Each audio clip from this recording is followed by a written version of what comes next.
It's QOD 52 and no pictures of me at Chaw Road, but hopefully some scintillating chemistry. So we've been talking about intermolecular forces, how to tell which molecule has what intermolecular forces, and how they operate. Now we're going to look at the effect of intermolecular forces on physical properties. And so intermolecular forces have an impact on a lot of different physical properties of substances. One of the things we've talked about up to now would be melting point and boiling point. And so that's very straightforward, and I'm not really going to talk about it much more. The stronger the intermolecular forces, the higher the melting point, the higher the boiling point, because it takes more energy to pull these molecules apart and convert them from a solid to a liquid and from a liquid to a gas. We'll talk about viscosity, surface tension, and then we'll spend a little bit of a chunk of time talking about what's called vapor pressure.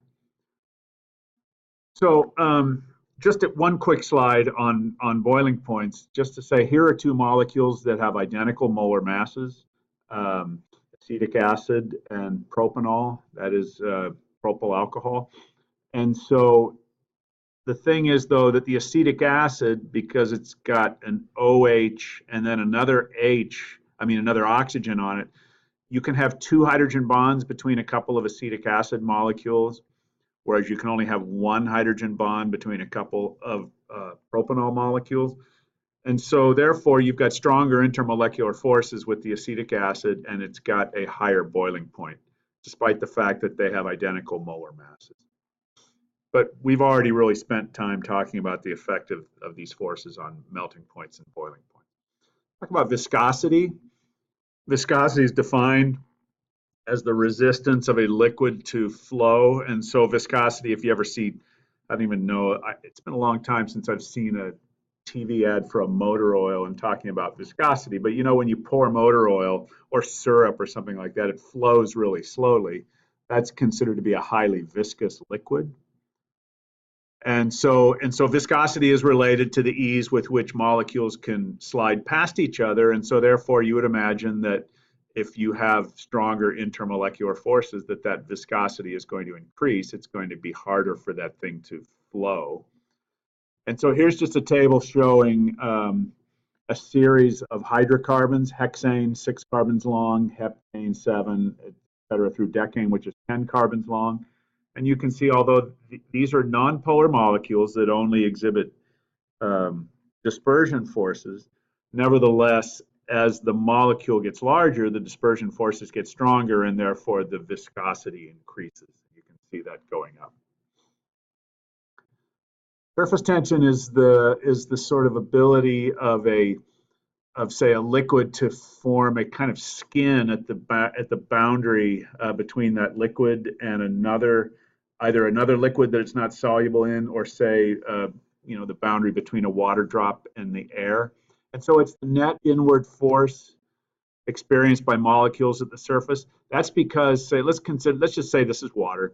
A water molecule in the middle of the drop is going to be experiencing hydrogen bonding forces in every direction. A water molecule at the surface of the drop is being pulled inward because it's not experiencing any hydrogen bonding attractions from the air, only from the other water molecules in the drop. And therefore that tends to pull that gives a net inward pull on these molecules, and it creates a sort of skin of water molecules on the surface of that water drop. And so as surface tension, as intermolecular forces increase, then surface tension is going to increase. And here's your quintessential surface tension photograph of a bug walking on water, which is something that I'm sure we would all like to be able to do as well. You wouldn't have to answer quantitative questions about surface tension or viscosity, just recognize what they are and that they increase with increasing intermolecular forces. Let's go circle back just a little bit on phase changes. We spent some time in class doing calculations on the heating curve of water, for example. So we did a problem where how much energy would it require to heat ice, a mole of ice at -25 to a mole of steam at 125. let's just talk about these various phase changes. So going from a solid to a liquid, if you're going in that direction, we call that melting, and it's also called fusion, which is why the heat associated with melting is called the heat of fusion, because fusion is simply a technical term that means melting. And obviously, if we're going in the opposite direction, going from liquid to solid, that's freezing. If we're going from a liquid to a gas, we are vaporizing. And if we go from a gas to a liquid, we're condensing. And so these are just the forward direction, the reverse direction. In some cases, we can go directly from a solid to a gas. Dry ice, which is solid carbon dioxide, is a great example of that. The liquid does not exist at atmospheric pressure, and so we go straight from the solid to the gas. That is called sublimation. The reverse, which is going from a gas to a liquid, which is what would be happened if you just took carbon dioxide and cooled it, carbon dioxide vapor, and cooled it down, you get the solid. That's called deposition. The red processes are endothermic. That is, they require energy. It requires energy to melt something. It requires any energy to vaporize something, and it requires energy to sublime something. And then the reverse processes are exothermic. They yield energy. It's a little bit strange to think about freezing water as an exothermic process because everything's getting colder, and we think of exothermic as making things warm. But if you think about it, you're having to remove heat from the water to get it to freeze. So that is an exothermic process. And the main thing to notice from this slide is that the enthalpy of sublimation is equal. So if a thing sublimes, its enthalpy of sublimation is simply equal to the enthalpy of fusion plus the enthalpy of vaporization. And so we've got some graphic examples of enthalpies of vaporization, of fusion, vaporization, and sublimation. You can see always that the heat of sublimation is the sum of the heat of fusion and the heat of vaporization. And you can see that as the intermolecular forces get larger, butane has only dispersion forces. Diethyl ether has a weak dipole-dipole interaction. Water has strong hydrogen bonding. Mercury, which is very heavy and large and polarizable, has the strongest intermolecular forces of all. You can see that that these heats of fusion, vaporization, and sublimation get larger. And we define the heat of fusion, and we've talked about this in class with calculations, as the energy required for 1 mole of a particular substance to undergo that corresponding phase change, right? So the enthalpy of fusion of water, 6 kilojoules for 1 mole of water to 1 mole of ice to melt, 41 kilojoules for 1 mole of water to boil. And we've talked about the fact that as we put, and I think I mentioned in class that the image in your textbook has the axes reversed. When I draw this in class, I put heat on the y-axis and temperature on the x-axis. But as you heat something, the temperature is going to go up as long as it remains in the same state. But when it's transitioning from one state to a next, say going from a solid to a liquid or from a liquid to a gas, that energy is now going into separating the particles. So the temperature doesn't change when it's undergoing a phase change. All the energy is going into causing the phase change to occur, but it's going to occur at a constant temperature. Once the phase change from B to C, melting the ice, is over, then adding heat is going to increase the temperature of the water. But then as we are boiling water, the temperature will remain at 100 degrees until all that water is boiled. And now adding additional heat will cause the temperature of that steam to rise again. We've done this stuff in class already. Okay, let's talk about vapor pressure, which is something that is new and is impacted by intermolecular forces. We've talked about, back when we were talking about gases, this sort of distribution of energies at a given temperature. And so temperature is associated with kinetic energy of a system, but not every particle in the system has the same kinetic energy. Temperature is associated with the average kinetic energy. So the blue curve would say be the kinetic energy of water molecules in liquid water at a lower temperature. The red curve would be the kinetic energy of water molecules in liquid water at a higher temperature.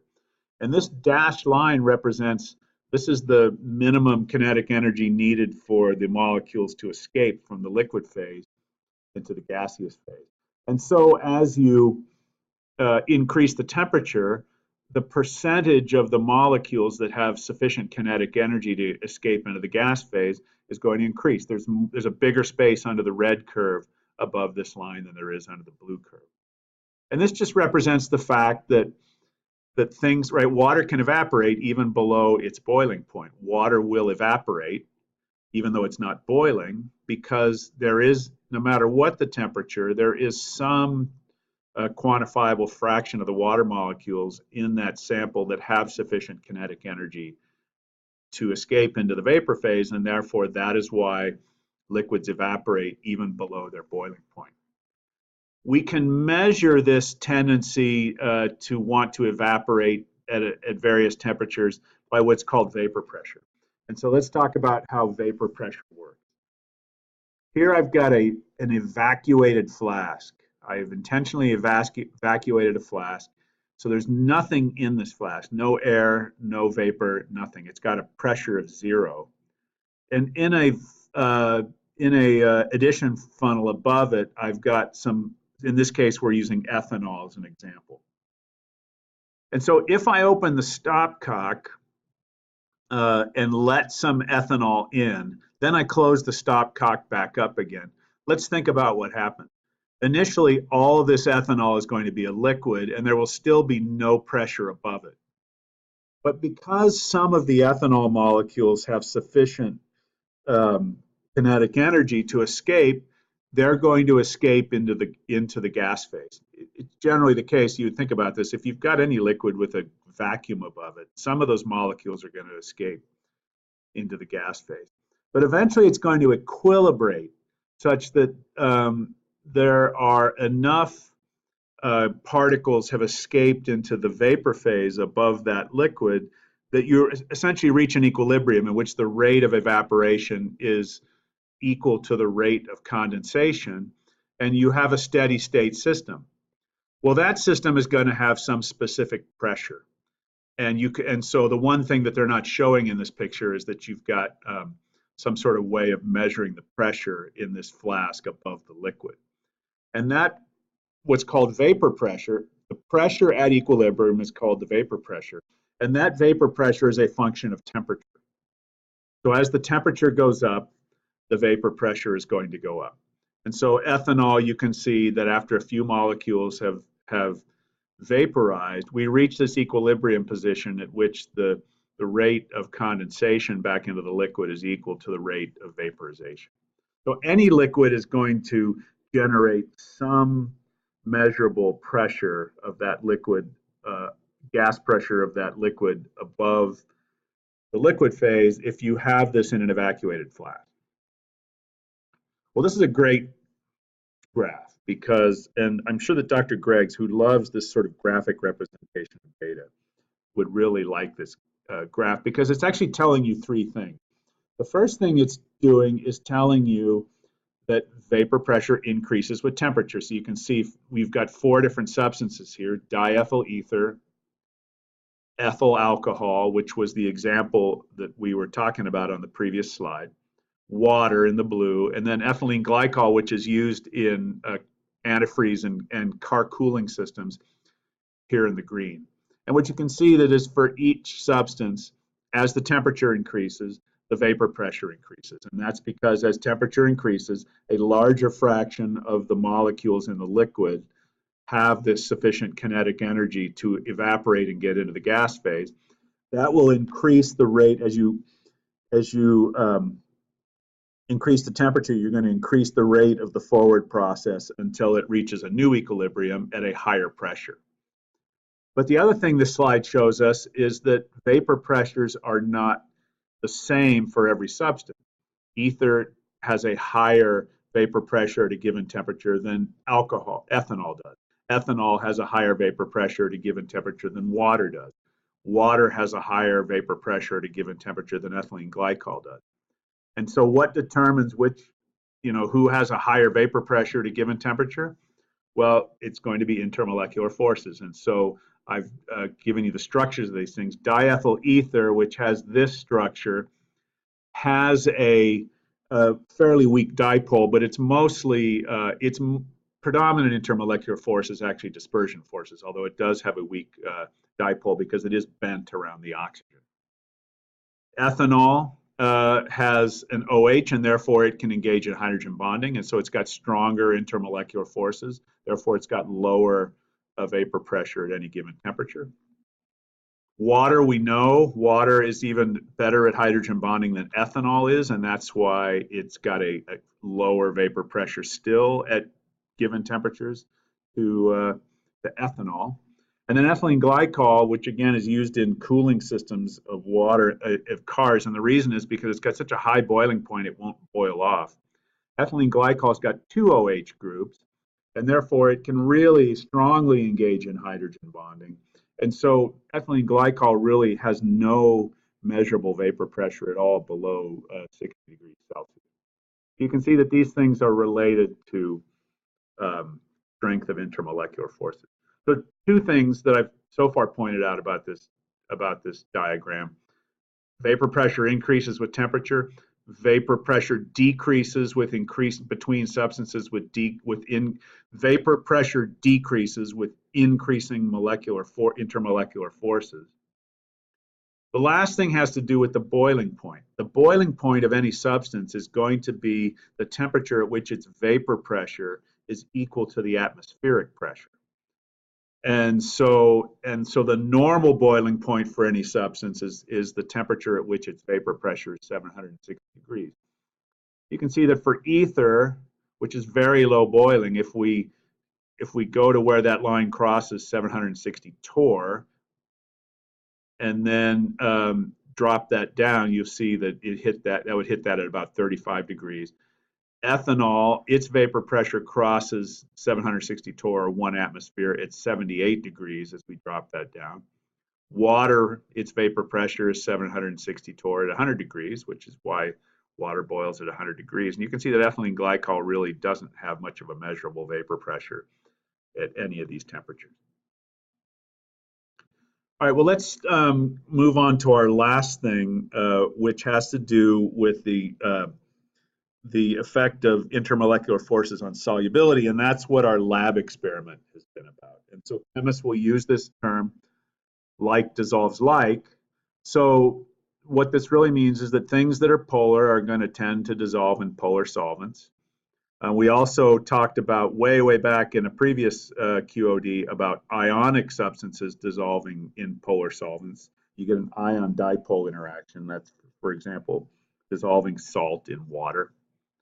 Nonpolar substances are going to tend to dissolve in nonpolar solvents because they have similar intermolecular forces, predominantly dispersion forces. And we would describe two liquids that are soluble, freely soluble in each other in all proportions, as being miscible. And that's what this little infinity sign means. So this is very similar to the lab experiment we've done, taking a series of alcohols and trying to dissolve them in water versus trying to dissolve them in hexane. I think the units here are moles per 100 grams of water. And so you can see that methanol, ethanol, and propanol, 1 carbon, 2 carbon, 3 carbons, are freely soluble in water. They are miscible in water. Butanol is the first time with an alcohol as we get up to 4 carbons that now it's not completely soluble in water. There's still a fair amount of butanol that'll go in. You can get close to a 1 molar solution. These are kind of oddball units, but it's got some solubility in water, but not very much. Pentanol is much less soluble in water. Hexanol is much less soluble in water, and you guys did pentanol and octanol, which would be 2 further down here. These are not soluble in water. Why? Because although all of these alcohols are capable of hydrogen bonding, as this carbon chain gets longer, the dispersion forces that the carbon chain would engage in start to become the dominant intermolecular force in these alcohols, and therefore they're not water soluble. By contrast, they're all freely soluble in hexane except for methanol, because methanol is so locked into hydrogen bonding that it won't dissolve in hexane, which can only exhibit dispersion force.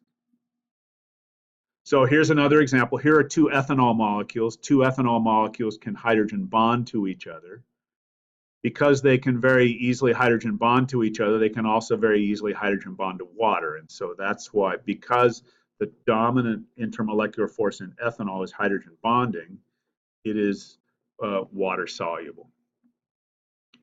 Here's another example. Two molecules which kind of on the surface are similar because they contain this six-membered ring, cyclohexane and glucose. But because glucose has all these oxygen atoms in OH groups that can either engage in hydrogen bonding with water or receive a hydrogen bond from water, glucose is very soluble in water. Cyclohexane is completely insoluble in water, but it would be very soluble in a nonpolar solvent like hexane, whereas glucose would have no solubility in hexane. One final example of this, vitamins are classified by their solubility. So you have what are called fat-soluble vitamins and water-soluble vitamins. Vitamin A, which has 20 carbons and 30 hydrogens, but only one oxygen, and therefore it's going to overwhelmingly be dominated by dispersion forces rather than hydrogen bonding. Vitamin A is going to be soluble in something like hexane or like oil, and not soluble in water, whereas vitamin C, which is loaded up with OH groups and other oxygen atoms, is very soluble in water, is not soluble in a nonpolar solvent. So QOD questions would really arise around things like, which of these things would you expect to have the highest boiling point, or which of these things would you expect to be most viscous based on intermolecular forces? And then probably a question about solubility. Which substance below is likely to be water soluble, for example. So thanks for watching, and we will see you in class.